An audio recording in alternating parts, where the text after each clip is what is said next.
जैसा कि आपको थंबनेल देख के ही पता लग गया होगा कि ये वीडियो किस बारे में होने वाली है। ये वीडियो है मेरे आने वाले नेक्स्ट थाईलैंड ट्रिप की, जिसके अंदर मैं आपको दूंगा थोड़ी सी बेसिक नॉलेज कि मेरा ट्रिप कैसे स्टार्ट होने वाला है, कब स्टार्ट होने वाला है और उसमें क्या क्या मेरे डॉक्यूमेंट्स रिक्वायर्ड हुए हैं, क्या क्या मैंने अपनी तरफ से इसमें कुछ किया है। ठीक है, तो इसमें जो मेरा थाईलैंड का ट्रिप स्टार्ट होने वाला है वो है 4 सितंबर को और वो है 9 सितंबर तक। ठीक है, तो मैंने ये बुकिंग कैसे करी, यहाँ पे बुकिंग्स करने के लिए मैंने अपनी तरफ से बहुत से ट्रैवल एजेंसीज, मेक माई ट्रिप, गो आईबीबो और भी बहुत सी एजेंसीज थी, या लोकल में, इंटरनेशनल में, हर तरीके की मैंने एजेंसीज को अप्रोच किया। ठीक है, सबके रेट मैंने कंपेयर किए, चाहे वो एयर ट्रैवल के हों, चाहे लैंड पैकेजेस के हों, हर छोटी छोटी चीज़ को मैंने कंपेयर किया। तो फाइनली फिर मैंने जाकर डिसाइड किया कि मुझे एक का प्राइस मुझे अच्छा लगा, वो थी ट्रैवल अर्थ करके ट्रैवल एजेंसी, जो कि निस्टा हॉलीडे के नाम से जानी जाती है। दिल्ली में वो है। मैं आपको उसका एड्रेस, आपको उसको डिस्क्रिप्शन लिंक पे मैं दे दूंगा। ठीक है, अगर आपको कभी भी कोई बुकिंग करनी हो तो उसके थ्रू आप जा सकते हैं। मुझे जो अपनी तरफ से बेस्ट लगा, उनकी सर्विसेज, आपको 1 कॉल पे उनकी सारी सर्विसेज प्रोवाइडेड हैं। ठीक है, उसके बाद मुझे इस चीज़ में मुझे अबाउट ये लगा लीजिए, हम जा रहे हैं 3 लोग, मैं, मेरी वाइफ और मेरी बेटी है जो 2.5 साल की है। तो ऑलमोस्ट उसका भी पूरा ही सब कुछ एक्सपेंसेस जितने भी हैं ट्रैवल एक्सपेंसेस वो पूरे ही लगने वाले हैं। कोई उसमें ये नहीं है कि बच्चे की टिकट फ्री होने वाली है, बच्चे की भी टिकट उतनी ही है जितनी एक अडल्ट की है। ठीक है, तो उसके अंदर मेरा जो पूरा ट्रैवल कॉस्ट हुआ, ट्रैवल कॉस्ट के अंदर मेरा 3 नाइट्स का मेरा पटाया का ट्रिप है, 2 नाइट्स का मेरा बैंकॉक का ट्रिप है। बैंकॉक के ट्रिप और पटाया का ट्रिप दोनों मिला के मेरा जो होता है 5 नाइट 6 डेज का पैकेज होता है। इस पैकेज में मेरा एयर ट्रैवल इंक्लूड है, मेरा लैंड पैकेज, मेरे होटल्स की बुकिंग्स इंक्लूड है, मेरे वहाँ का जितना भी एक्टिविटीज़ हैं वो एक्टिविटीज़ भी मैं आपकी जो है डिस्क्रिप्शन लिंक में मैं आपको डाल दूंगा कि मैंने क्या क्या इंक्लूड किया है और वो किस कॉस्ट पे मुझे पड़ा है इस एजेंसी के थ्रू पे। ठीक है, तो वो आप देख लीजिएगा। उसके बाद जो अब मुझे कॉस्ट मुझे पड़ी है अराउंड, ये लगा लीजिए 3 लोगों का 1,10,000 के अराउंड। ठीक है, ये बुकिंग मैंने इनको अगस्त में ही करी है, मेरी सितंबर में मेरी बुकिंग है। इसके लिए आपको मैंडेटरी क्या क्या चीज़ें रिक्वायर्ड होने वाली हैं वो मैं आपको बता दूंगा। अभी जैसा कि आपको पता होगा, जो प्रीवियसली अगर जुलाई से पहले की बात करें, जुलाई से पहले जितने भी लोग बैंकॉक में ट्रैवल करते थे उनके लिए रिक्वायर्ड होता था कि आपको पहले आपकी ट्रैवल टिकट बुक अगर आपकी हो चुकी है तो आपको थाई पास अप्लाई करना पड़ता था एटलीस्ट 1 वीक पहले। अगर थाई पास आपके पास नहीं है तो आप ट्रैवल नहीं कर पाएंगे, चाहे आपके पास सारी बुकिंग्स हो। लेकिन अगर आपके पास थाई पास है, ट्रैवल बुकिंग है, तो आप इजीली, आपको कोई दिक्कत आने वाली नहीं थी। लेकिन 1 जुलाई से थाईलैंड कंट्री ने, थाईलैंड की गवर्नमेंट ने ये जो रूल था थाई पास वाला, इसको हटा दिया। ठीक है, अभी टेम्परेरी हटा दिया। अब ये कब तक हटा हुआ है ये नहीं पता, आने वाले टाइम में शायद ये वापस भी इसको दोबारा जो है लागू करें। और इसके साथ साथ इसमें एक और चीज इंक्लूड होती थी पहले, वो था आपका ट्रैवल इंश्योरेंस। ट्रैवल इंश्योरेंस जो होता था वो आपका होता था $10,000 का। ठीक है, वो आपका मैंडेटरी था, आपको आपके साथ आपको कैरी करना पड़ता था ट्रैवल इंश्योरेंस, जो कि आपको इजीली कहीं से भी आपको ऑनलाइन मिल जाता था, लाइक पैसा बाजार या और भी अदर साइट से आप उसको ले सकते थे। लेकिन थाई पास और ट्रैवल इंश्योरेंस, ये 2 ऐसी चीजें हैं जो 1 जुलाई से आपका रिमूव कर दिया गया है अभी आने वाले कुछ दिनों के लिए। ठीक है, उसके बाद अब जो आपके पास जो मैंडेटरी डॉक्यूमेंट्स आपको जो कैरी करने हैं वो जस्ट है आपका एयर टिकट, आपका आने का और जाने का। उसके बाद आप जितने दिन भी आप थाईलैंड में स्टे करने वाले हैं उतने दिनों का आपका जो है आपकी बुकिंग्स, चाहे आप होटल्स में रह रहे हो, हॉस्टल में रह रहे हो, ठीक है, आपकी उतने दिनों की बुकिंग्स आपके पास कंफर्म होनी चाहिए। चाहे वो आप खुद से भी बुकिंग कर सकते हैं, चाहे आप अदर साइट से भी बुकिंग कर सकते हैं, किसी भी साइट से आप बुकिंग कर सकते हैं, लेकिन आपकी वो बुकिंग्स कंफर्म होनी चाहिए।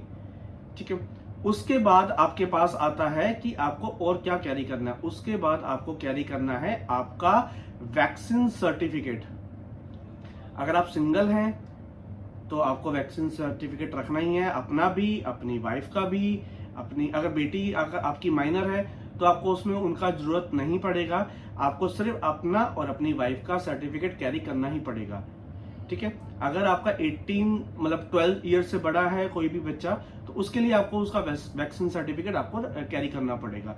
तो अभी 12 साल से नीचे का अभी वैक्सीन सर्टिफिकेट इशू नहीं हुआ है, ना ही उनकी वैक्सीन जो है फैसिलिटी अभी तक इंडिया में आई है या कहीं भी बाहर आई है।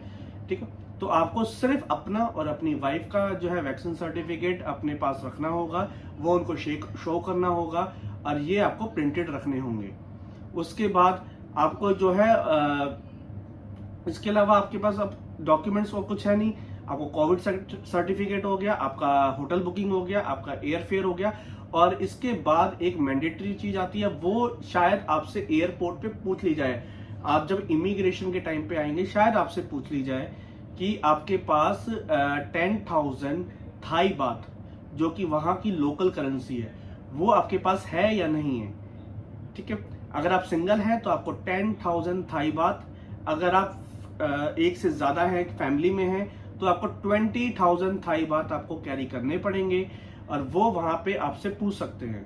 अगर आपके पास नहीं है तो माइट बी वो आपके लिए प्रॉब्लम क्रिएट हो सकती है, माइट बी वो आपको डिपोर्ट कर सकते हैं एज पर दी पॉलिसी।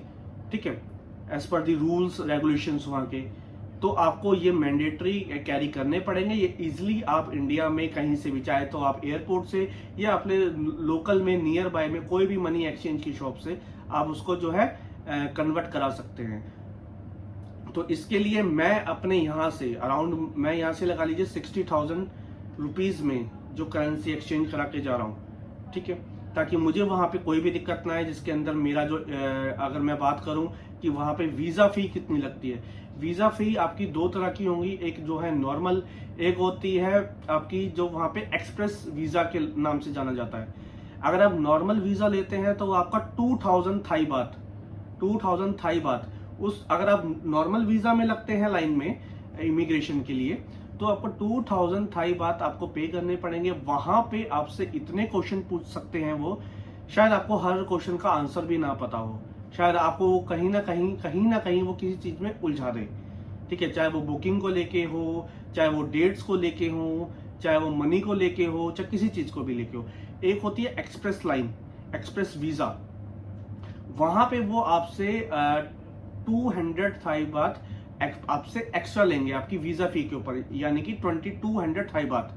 ठीक है, लेकिन वो आपको जो उसकी रिसिप्ट देंगे वो आपको देंगे सिर्फ 2,000 थाई बात की। तो वहां पे इस चीज को लेके आप जो है आर्ग्यूमेंट क्रिएट मत करना गलती से भी कि मेरे को आप पैसा ले रहे हो आप 2,200 थाई बात और आप मेरे को रिसिप्ट दे रहे हो सिर्फ 2,000 बात की। ठीक है, तो वो अगर 2,200 थाई बात आपसे ले रहे हैं तो वहां पे वो आपसे ना तो कोई फालतू का क्वेश्चन करने वाले हैं, वो जस्ट आपकी टिकट देखेंगे, आपकी बुकिंग्स देखेंगे, आपसे शायद मनी पूछे ना पूछे वो उनके ऊपर डिपेंड करता है, और आपको वीजा आपको ऑन द स्पॉट मिल जाएगा। तो वहां पे कोई दिक्कत नहीं आने वाली, ना लाइन लंबी होती है वहां पे। लेकिन आप नॉर्मल में जाएंगे वहां पे आपको लाइन में लगना पड़ेगा, अपने नंबर का वेट करना पड़ेगा। ठीक है, तो इससे अच्छा है, मैं आपको सजेस्ट यही करूंगा कि आप अपने जो है इस एक्सप्रेस वीजा लाइन में जाएं। वहां पे आपको 200 थाई बात एक्स्ट्रा लगते हैं तो कोई नहीं, आपका टाइम आपका बच रहा है, आपकी एनर्जी आपकी वहां बचेगी, क्योंकि आप ट्रैवल करके आएंगे तो ऑब्वियसली बात है आप थके हुए होंगे। ठीक है, उसके बाद ज्यादा कुछ है नहीं। उसके बाद आप जो है इसके बाद मैं आपको 4 सितंबर से मैं कोशिश करूंगा फर्स्ट डे से लेके होम से लेके अपने दिल्ली एयरपोर्ट तक, दिल्ली एयरपोर्ट से लेके आपके बैंकॉक एयरपोर्ट तक, और एयरपोर्ट से लेके मेरे पटाया ट्रिप तक, और वहां से जितना भी मैं एक्सप्लोर करूंगा, चाहे छोटी छोटी, चाहे मेरे होटल को लेके हो, चाहे वहां के व्यू को लेके हो, वहां की मार्केट को लेके हो, आपके वहां के फूड्स को लेके हो, एक एक चीज को मैं कोशिश करूंगा कि मैं शूट कर पाऊं, आप लोगों को बता पाऊं। ठीक है, आप लोग उसको देख सकें, ताकि इन फ्यूचर जब भी आपका नेक्स्ट टाइम आपका जाने का प्लान हो तो आपको मेरी ये वीडियो थोड़ी बहुत कहीं ना कहीं वो हेल्प कर सके। ठीक है, आपको जो भी कोई क्वेश्चंस होते हैं आप मेरे जो है मेरा इंस्टाग्राम हैंडल है सेम नेम से है ऑफबीट ट्रैवल 26 नाम से, आप उस पर वहां पे जाके मुझे जो है फॉलो कर सकते हैं, वहां पे अपने क्वेश्चन डाल सकते हैं। मैं कोशिश करूंगा वहां पे जितने मैक्सिमम में आपके लोगों के आंसर्स हो सकते हैं मैं वहां पे आपको रिप्लाई करूंगा। ठीक है, thank you, have a nice day.